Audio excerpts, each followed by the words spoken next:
What started as a simple family lunch in a small Australian town became one of the most shocking murder cases the country has ever seen. 3 people died, one barely survived, and the woman who cooked the meal? She claimed it was all a terrible accident. But was it really? Today, we're diving deep into the case that gripped Australia, the Erin Patterson mushroom murders. Stay with me, because this story will leave you questioning everything you think you know about family, trust, and deadly secrets. Welcome to Crime Case Confidential, where we explore the most fascinating true crime cases from around the world. Today, we're traveling to Australia to uncover a case that sounds like something out of a horror movie, but is tragically real. It's a quiet Sunday afternoon in July 2023 in the small town of Leongatha, Victoria.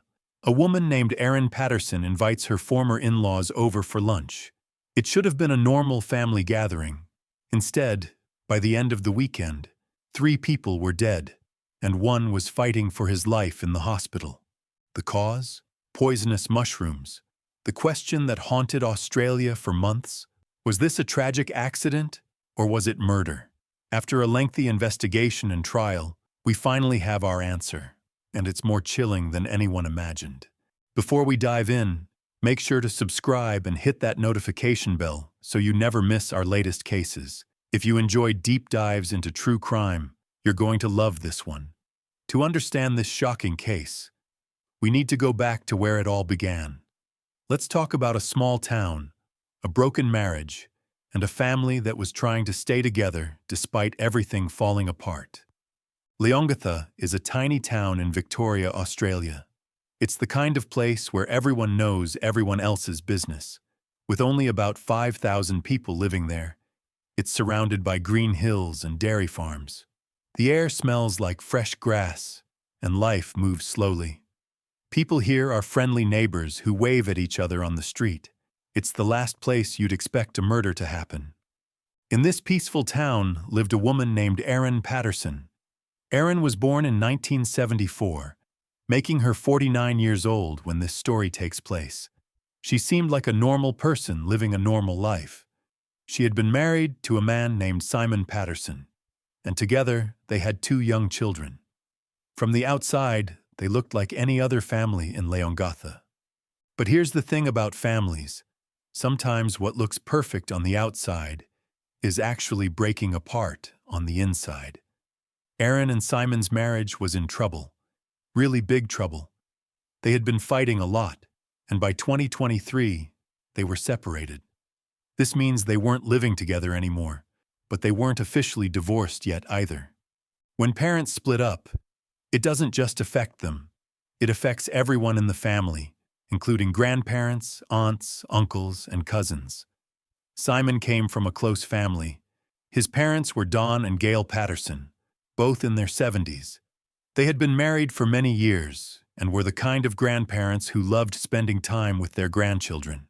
Don was 70 years old, and Gail was 72. Simon also had an aunt named Heather Wilkinson. She was 66 years old and was married to a man named Ian Wilkinson, who was 68. Heather and Ian were like a second set of parents to Simon.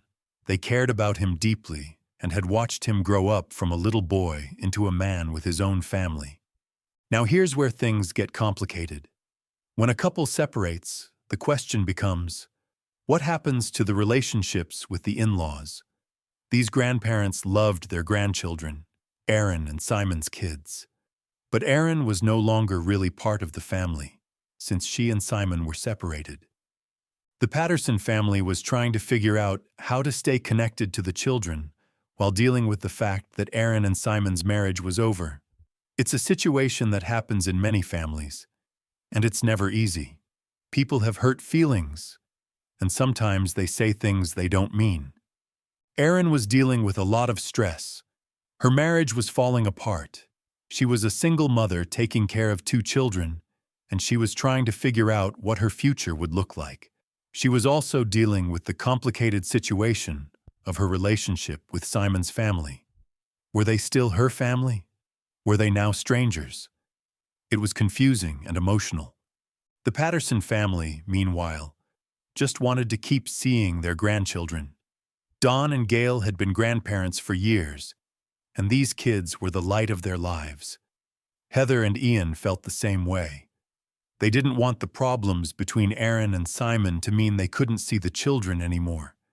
In small towns like Leongatha, family drama becomes everyone's business pretty quickly. Neighbors talk, and word spreads fast. Everyone knew that Erin and Simon were having problems, but most people thought they would work things out eventually. After all, they had children together, and that's a bond that's supposed to last forever. The stage was set for what should have been a simple family lunch. Erin had invited her former in-laws over to her house. Maybe she wanted to show them that despite her problems with Simon, she still cared about them. Maybe she wanted to let them spend time with their grandchildren. Or maybe, as we would later learn, she had something much darker in mind. Nobody in Leongatha could have imagined that this quiet Sunday lunch would become the most shocking crime their small town had ever seen. Saturday, July 29th, 2023. It was a cold winter day in Leongatha. The kind of day that makes you want to stay inside with a warm meal and good company. For the Patterson family, it seemed like the perfect day for a family gathering. None of them could have imagined that this would be the last meal three of them would ever eat. Erin Patterson had invited 4 people to her home for lunch. These weren't strangers. They were her children's family. Don Patterson, 70 years old, was Simon's father and the grandfather of Erin's children. His wife Gail, 72 years old, was the grandmother who had probably helped raise those kids and attended every birthday party and school play. Then there was Heather Wilkinson, 66 years old, Simon's aunt, who was like a second mother to him. And finally, Ian Wilkinson, 68 years old, Heather's husband and another father figure in Simon's life. The invitation itself was significant. Remember, Erin and Simon were separated, which made things awkward with his family. But here was Erin reaching out, asking them to come over for lunch. Maybe she wanted to show them that even though her marriage to Simon was over, she still cared about them. Maybe she wanted to prove she could still be a good host, a good mother, a good person despite everything that had happened. The guests arrived at Erin's house around midday. 4 older people, probably dressed nicely for the occasion, walking into the home where their grandchildren and great-grandchildren lived. They were probably excited to see the kids, to catch up on what was happening in their lives. These grandparents had probably brought gifts or treats, the way loving grandparents do. Erin had prepared what seemed like a lovely meal. She served them beef Wellington. That's a fancy dish where beef is wrapped in pastry. It sounds delicious, doesn't it? But here's the deadly detail. Erin had added mushrooms to the meal. She told her guests that she had picked these mushrooms herself from a nearby area. To the guests, this probably seemed like a nice, personal touch. Fresh, local ingredients for a homemade meal. The lunch seemed to go well at first. Everyone was probably chatting, catching up on family news, talking about the children. Dawn and Gail were probably asking about their grandchildren's school and friends. Heather and Ian were likely sharing stories and jokes. For a few hours, it might have felt like old times, like they were still one big, happy family. But there was something terribly wrong with those mushrooms. What Erin had served them weren't the safe, edible mushrooms you buy at the grocery store. These were death cap mushrooms, one of the most poisonous mushrooms in the world. Just a small amount can kill a grown adult, and Erin had put them right into the food. The guests ate their meal, probably complimenting Erin on her cooking. They had no idea that with every bite they were consuming a deadly poison. The mushrooms probably tasted fine. Death caps don't taste bad, which is what makes them so dangerous. There was no warning, no bitter taste to make them stop eating. After lunch, the 4 guests said their goodbyes and went home. They probably hugged the children, maybe took some photos, and promised to see everyone again soon. Dawn and Gail drove back to their house. Heather and Ian went to their home. Everyone was probably feeling good about the day, happy that they had spent time together as a family. But here's the thing about death cap mushroom poisoning. It doesn't happen right away. The poison takes time to work through your body. For the first few hours, you feel completely normal. You have no idea that anything is wrong. You might even feel happy and satisfied after a nice family meal. None of the 4 guests knew that the clock was now ticking. The deadly poison was already working its way through their bodies. Within hours, they would all be fighting for their lives. And by the end of the weekend, 3 of them would be dead. The last normal day of their lives had just ended. Saturday night passed quietly in Leongatha. Don and Gail Patterson were probably at home, maybe watching television or reading before bed. Heather and Ian Wilkinson were likely doing the same. All 4 of them went to sleep thinking about what a nice day they had spent with family. They had no idea that deadly poison was already attacking their bodies from the inside. Sunday morning changed everything. One by one, all 4 guests from the lunch began feeling sick. But this wasn't just a normal stomachache from eating too much. This was something much worse. Let me explain what death cap mushroom poisoning does to your body, in simple terms. When you eat these poisonous mushrooms, the poison goes into your stomach and then travels through your blood to your liver. Your liver is like a filter that cleans your blood, but the poison from death cap mushrooms attacks and destroys your liver cells. Without a working liver, your body can't clean itself, and you start to die from the inside. The scary thing is, the symptoms come in waves. First, you feel sick to your stomach. You might throw up and have diarrhea. You feel weak and dizzy. This happens about 6 to 12 hours after eating the mushrooms. Then, for a little while, you might feel better. This is called the honeymoon period, and it tricks people into thinking they're getting well, but they're not. The poison is still working. By Sunday morning, all 4 family members were experiencing these terrible symptoms. Don Patterson, the 70-year-old grandfather, started feeling very sick. His wife Gail was also throwing up and feeling weak. Heather Wilkinson was in the same condition. Her husband Ian was also getting very ill. Their families rushed them to the hospital. Imagine the panic. 4 people from the same family lunch, all desperately sick at the same time. The hospital staff immediately knew something was seriously wrong. When doctors see multiple people from the same meal getting sick like this, they start thinking about food poisoning. The doctors ran tests and quickly discovered the horrible truth: death cap mushroom poisoning. This was a medical emergency of the worst kind. Death cap mushrooms are so poisonous that there's no real cure. The doctors could only try to help the patients' bodies fight the poison and hope their organs wouldn't fail. The medical team worked around the clock. They gave the patients fluids through tubes in their arms to keep them hydrated. They gave them medicines to help their stomachs. They monitored their liver function constantly, watching the numbers that showed how badly the poison was damaging their bodies. For Ian Wilkinson, the battle was intense, but he was fighting hard. The doctors put him in an induced coma. This means they used medicine to make him sleep deeply, so his body could use all its energy to fight the poison. He spent weeks unconscious, connected to machines that helped him breathe and kept his heart beating.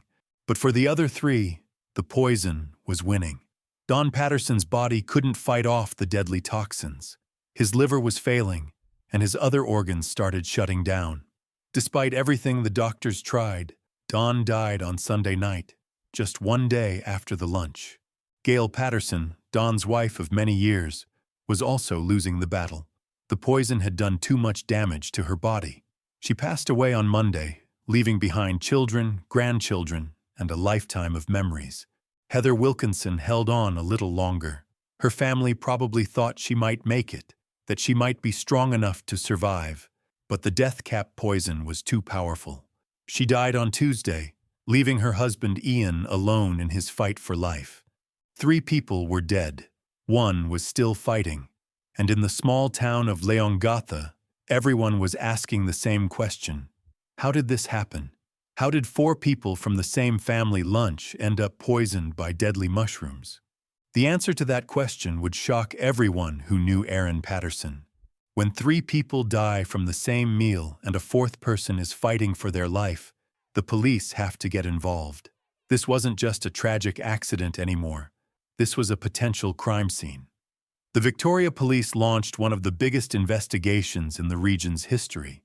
Detective Inspector Dean Thomas was put in charge of the case. He had seen many crimes in his career, but nothing quite like this. 3 dead bodies, 1 survivor in a coma, and the only thing connecting them was a family lunch. The first question the police had to answer was simple but crucial.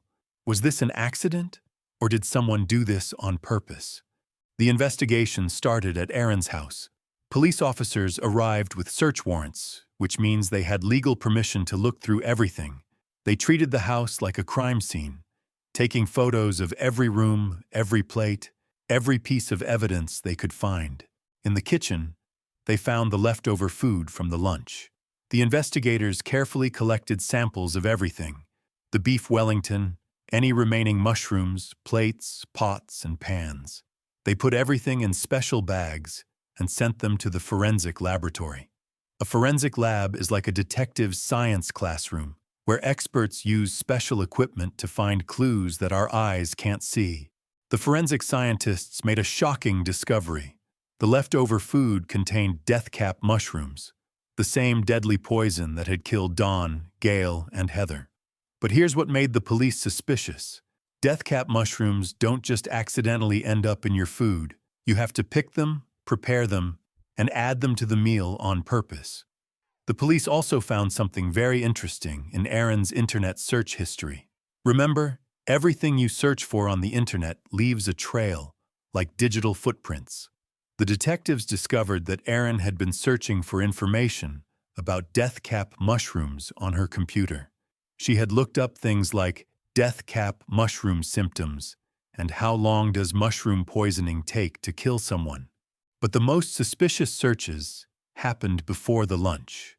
Erin had been researching these deadly mushrooms weeks before she invited her in-laws over for dinner. Why would someone look up information about poisonous mushrooms unless they were planning to use them? The police also discovered that Erin had been searching for information about liver damage and how to cover up poisoning. These searches painted a picture of someone who was planning something terrible, not someone who accidentally picked the wrong mushrooms. Investigators interviewed Erin multiple times. At first, she stuck to her story that it was all a terrible accident. She claimed she had picked the mushrooms herself from a nearby area and didn't know they were dangerous. She said she was just trying to make a nice meal for her family. But the police found problems with her story. First, deathcap mushrooms don't grow in the area where Erin claimed to have picked them. Second, experienced mushroom pickers, which Erin claimed to be, know how to tell the difference between safe and deadly mushrooms. Third, her internet searches showed she knew exactly how dangerous these mushrooms were. The police also looked into Erin's relationship with the victims. They discovered that her marriage to Simon was not just ending, it was ending badly. There had been arguments about money, about the children, and about property. Some neighbors told police they had heard shouting coming from the house before Simon moved out. Investigators found out that Dawn and Gail Patterson had been supporting their son Simon during the separation. They had been helping him pay for lawyers and giving him a place to stay. Heather and Ian Wilkinson had also been supporting Simon. From Erin's perspective, these people weren't just her in-laws, they were the people helping her husband fight against her in their divorce. The evidence was adding up. The internet searches, the forensic evidence, the motive and the lies in her story all pointed to one conclusion. Erin Patterson had deliberately poisoned her in-laws. After months of investigation, the police had enough evidence to arrest Erin Patterson for murder. When the police arrested Erin Patterson, she didn't stay quiet. She had her own story to tell, and she stuck to it even when the evidence seemed to prove otherwise. Understanding what Erin said happened that day is important, because it shows us how someone can try to explain away even the most damning evidence. From the very beginning, Erin insisted that everything was a horrible accident. She told police that she was just trying to be a good host and make a nice meal for her family. According to Erin, she had gone mushroom picking in the area around Leongatha, just like many local people do. She claimed she found what she thought were safe, edible mushrooms and decided to use them in her beef Wellington recipe. Erin painted herself as a victim too. She said she was devastated by what happened to Dawn, Gail, and Heather. She claimed she never meant to hurt anyone and that she was suffering just as much as everyone else. She even said she had eaten some of the same meal and had gotten sick too, though not as badly as the others. But the police found problems with every part of her story. When they asked her to show them exactly where she had picked the mushrooms, she couldn't remember. When they asked her how she prepared the mushrooms, her story kept changing. Sometimes she said she had cooked them one way, sometimes another way. Erin's defense lawyers tried to support her story. They argued that she was an innocent woman who had made a terrible mistake. They said she was not an expert on mushrooms and could have easily confused deadly death caps with safe mushrooms. They pointed out that mushroom poisoning accidents do happen and that not every tragedy is a crime. The defense team also tried to explain away the internet searches. They said that Erin had looked up information about mushroom poisoning after people got sick, not before. They claimed she was just trying to understand what had happened and maybe trying to help the doctors treat her family members. But the prosecutors, that's the lawyers trying to prove Erin was guilty, had a very different story. They said Erin Patterson was not a grieving family member who made a mistake. They said she was a cold-blooded killer who had planned this murder for weeks. The prosecutors believed they knew exactly why Erin wanted to kill her in-laws. Remember, Erin and Simon were going through a messy separation. In situations like this, there are usually fights about money, property, and children. The prosecutors said that Dawn and Gail Patterson, along with Heather and Ian Wilkinson, were all supporting Simon in his fight against Erin. Dawn and Gail weren't just neutral grandparents. They were actively helping their son Simon by giving him money for lawyers and a place to live. Heather and Ian were doing the same thing. From Erin's point of view, these four people were the reason her divorce was becoming so expensive and difficult. The prosecutors also suggested that Erin might have been hoping to inherit money or property if Simon's family members died. When people die, their money and belongings go to their family members. If Simon's parents and aunt died, Simon might inherit their property, and since Erin was still technically married to Simon, she might get some of that money too.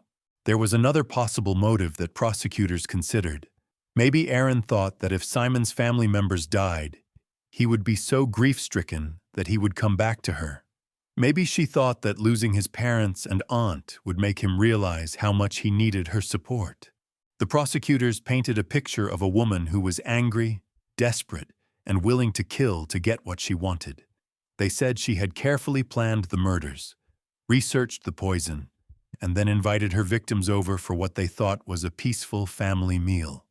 But Erin continued to deny everything. Even when faced with all the evidence, she maintained that she was innocent. She insisted that she was just a mother trying to keep her family together, not a murderer who had planned to kill 3 people. The question for the jury would be, who was telling the truth? After months of investigation, the legal system was ready to decide Erin Patterson's fate. In November 2024, she was formally charged with 3 counts of murder and 1 count of attempted murder. This meant the government was accusing her of deliberately killing Dawn Patterson, Gail Patterson, and Heather Wilkinson, and trying to kill Ian Wilkinson. Let me explain how a murder trial works in simple terms. Think of it like a big argument in front of a judge and jury.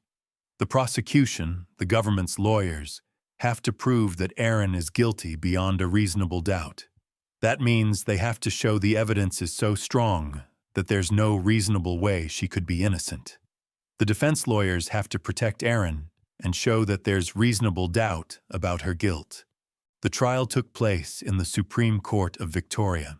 This is a very serious court that handles the most important criminal cases. The judge was there to make sure everyone followed the rules, and 12 ordinary people, called a jury, would decide if Erin was guilty or innocent. The prosecution opened their case by telling the jury a story. They said Erin Patterson was a woman who felt trapped by her failing marriage and angry at her in-laws for supporting her estranged husband. They painted her as someone who came up with a deadly plan and carried it out with cold precision. The prosecution's strongest evidence was the internet searches. They showed the jury exactly what Erin had been looking up on her computer. Weeks before the lunch, she had searched for death cap mushroom Australia, mushroom poisoning symptoms, and how long does it take to die from mushroom poisoning.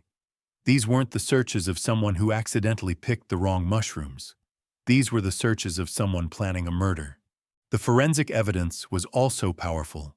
Scientists testified that the leftover food from Erin's kitchen contained death cap mushrooms. They explained that these mushrooms are so deadly that just a few bites can kill an adult.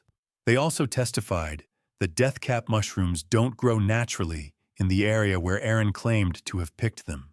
The prosecution brought in mushroom experts who explained that experienced foragers, people who pick wild mushrooms, know how to tell safe mushrooms from deadly ones. They said that someone who knew enough about mushrooms to go picking them would also know enough to avoid death caps. Medical experts testified about how the victims died. They described the horrible process of death cap poisoning and how the victims suffered before they died. They also talked about Ian Wilkinson's fight for survival and how close he came to dying. The defense fought back with everything they had. Erin's lawyers argued that the prosecution had not proven their case beyond a reasonable doubt. They said that mushroom poisoning accidents do happen, and that making a mistake doesn't make someone a murderer. The defense tried to explain away the internet searches. They argued that Erin might have searched for information about mushroom poisoning after people got sick, not before. They suggested that she was just trying to understand what had happened, and maybe help the doctors. Erin's lawyers also pointed out that she had no criminal history. She was a mother with no history of violence. They asked the jury, "Does this seem like someone who would suddenly decide to become a killer?" The defense argued that the prosecution's motive didn't make sense. Why would Erin kill her in-laws when she still needed to maintain a relationship with them for her children's sake? They said that killing the grandparents would only hurt her own children. For weeks, both sides presented their evidence. Witnesses testified. Experts explained complex scientific evidence. The jury listened to everything, taking notes and asking questions. But perhaps the most dramatic moment came when the jury had to decide whether to believe Erin's story or the prosecution's evidence. After days of deliberation, that means discussing and thinking about the case, they reached their decision. The moment of truth had arrived. Would Erin Patterson walk free, or would she be found guilty of one of Australia's most shocking family murders? On July 7th, 2025, almost 2 years after that deadly lunch, the jury finally reached their decision.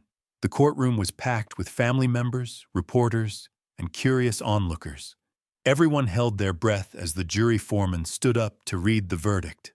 Guilty on all counts. Those 4 words changed everything. Erin Patterson, the woman who had insisted for nearly 2 years that the deaths were a tragic accident, was now officially a convicted murderer.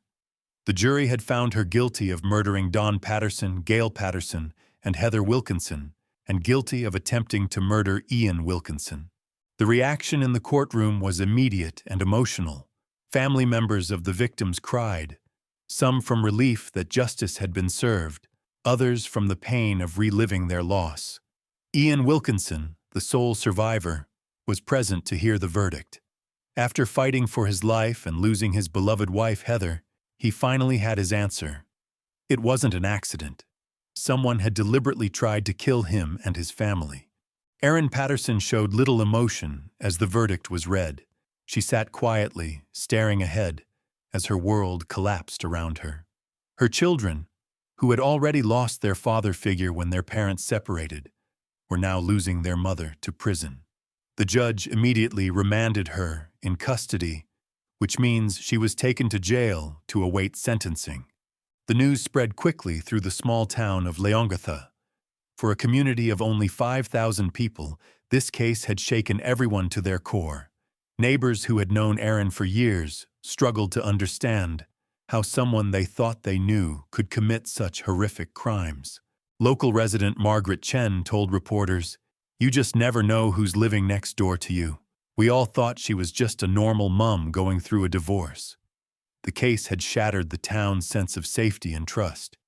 The broader impact of the case was felt across Australia. The story had captured national attention, and news outlets called it one of the most shocking family murder cases in recent memory. The unusual method, mushroom poisoning, made it particularly disturbing. People began questioning whether they really knew their family members and neighbors. For the families involved, the verdict brought mixed emotions. While they were relieved that Erin had been found guilty, nothing could bring back Don, Gail, and Heather. Simon Patterson, Erin's estranged husband, now faced the devastating reality that his children's mother was a convicted murderer. His parents and aunt were dead, and his children would grow up knowing their mother had killed their grandparents. Ian Wilkinson, now 70 years old, had survived the poisoning but lost his wife of many years. He released a statement saying, "While nothing can bring back my beloved Heather, I hope this verdict brings some peace to our family. We can finally begin to heal." The legal process wasn't over yet. Erin Patterson was scheduled to be sentenced at a later date. In Australia, the penalty for murder is life imprisonment, but judges have some discretion in setting minimum terms before parole eligibility. Legal experts predicted that given the premeditated nature of the crimes and the fact that she killed 3 people, Erin could face anywhere from 25 years to life in prison without parole. The case also raised important questions about domestic violence and family breakdowns. Experts noted that while most divorces are difficult, they don't usually end in murder. The case highlighted how some people can become so consumed by anger and revenge that they lose all sense of right and wrong. For the children involved, Erin's kids who had lost their mother to prison and their grandparents to murder, the community rallied around them. Simon Patterson, their father, now had to raise them alone while dealing with his own grief over losing his parents. Child protection services and family members worked together to ensure the children would be cared for and protected from the media attention surrounding their mother's crimes. The mushroom murders of Leongatha had finally reached their conclusion in court, but the scars they left on the community, the families, and especially the children, would last for years to come. Justice had been served, but at what cost? The Erin Patterson case is more than just a murder story. It's a chilling reminder of how ordinary family situations can hide deadly secrets, and how the people we trust most can sometimes be the most dangerous. Think about it. A family lunch. It's supposed to be one of the safest places in the world. Grandparents visiting their grandchildren. A woman cooking for her family. These are the moments that should bring us comfort and joy. But in this case, the kitchen table became a crime scene, and a family meal became a death trap. This case teaches us something very important about trust. Dawn, Gail, and Heather trusted Erin completely. They ate the food she prepared without question because she was family. They never imagined that someone they had known for years, someone who was the mother of their grandchildren, could want to hurt them. That trust cost them their lives. The case also shows us how family relationships can become twisted and dangerous. When marriages fall apart, it doesn't just affect the husband and wife. It affects everyone connected to them. Parents, children, siblings, and extended family. In this case, the breakdown of Erin and Simon's marriage created a situation where in-laws became enemies instead of family. What makes this case particularly disturbing is how normal everything seemed on the surface. Erin Patterson wasn't a stranger lurking in the shadows. She wasn't someone with a long history of violence. She was a mother, a neighbor, someone who lived in a small town where everyone knew each other. She seemed like an ordinary person dealing with ordinary problems. A divorce, custody issues, financial stress. But underneath that normal appearance, something much darker was growing. The case shows us that we can never truly know what someone else is thinking or planning. The internet searches reveal that Erin had been thinking about murder for weeks, maybe months, while presenting herself as a caring mother and family member to everyone around her. The method she chose, mushroom poisoning, was particularly cruel. Death cap mushrooms cause a slow, painful death. The victims suffered for days before they died. Erin would have known this from her research, yet she still chose to use this method. It suggests a level of coldness and calculation that's hard to understand. This case also highlights how modern technology can reveal our deepest secrets. Erin's internet searches became the prosecution's strongest evidence. In today's world, nothing we do online is truly private. Every search, every website visit, every digital footprint can be traced and used as evidence. Erin probably thought she was being careful, but her computer told the whole story of her planning. For the surviving family members, this case teaches a harsh lesson about forgiveness and moving forward. Simon Patterson has to somehow explain to his children that their mother killed their grandparents. Ian Wilkinson has to live with the knowledge that his wife died because of someone he trusted. These are wounds that may never fully heal. The case also reminds us about the importance of mental health support during difficult times. While nothing excuses murder, it's clear that Erin was under enormous stress during her separation from Simon. Perhaps if she had received proper support and counseling, this tragedy could have been prevented. For the community of Leongatha, this case shattered their sense of safety and trust. In small towns, people often feel secure because they know their neighbors. But this case showed that even in the safest communities, danger can come from the most unexpected places. As we conclude this story, we're left with difficult questions. How do we protect ourselves from people who seem normal but harbor deadly intentions? How do we maintain trust in our relationships while staying safe? How do we help families going through difficult times before they reach a breaking point? The Erin Patterson case doesn't give us easy answers, but it does give us important reminders. We must take threats seriously, even from people we trust. We must support families in crisis, and we must remember that behind every true crime story are real people whose lives have been forever changed by unthinkable acts. The mushroom murders of Leongatha will be remembered as one of Australia's most shocking family crimes. But more than that, they serve as a warning about the deadly potential that can lurk beneath the surface of ordinary family life. Thank you for watching Crime Case Confidential. Stay safe and remember, the most dangerous person might be someone you never suspected. Subscribe to Crime Case Confidential for more cases that will make you question everything you thought you knew about the people around you.